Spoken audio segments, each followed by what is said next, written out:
Heboh aksi para wanita bercadar bikin ajang Take Me Out Syariah di TikTok. Netizen murka. Pemilik akun Jomblo Visabilillah itu membuat live dengan penampilan para wanita bercadar, lalu mengundang berbagai pria untuk diajak ta'aruf. Acara Take Me Out, pria tersebut bebas memilih wanita yang ingin diajak melakukan ta'aruf atau hubungan serius. Bahkan host dari akun Jomblo Visabilillah itu adalah seorang wanita bercadar. Tentunya pria yang terundang dan masuk ke live tersebut akan memilih wanita mana yang akan diajak ta'aruf. Aksi tersebut sontak bikin para netizen geram termasuk Wajdi Azim.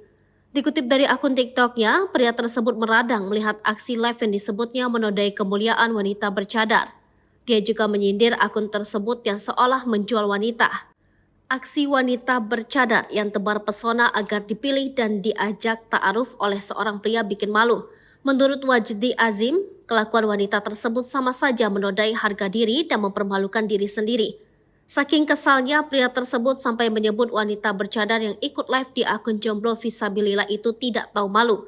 Hingga kini belum diketahui apa sebenarnya motif dari akun Jomblo Visabilillah itu membuat acara ta'aruf tersebut. Akun TikToknya juga kini sudah lenyap tidak terdeteksi. Postingan tersebut pun sontak jadi sorotan publik. Banyak netizen yang geram dengan tingkah para wanita bercadar tersebut.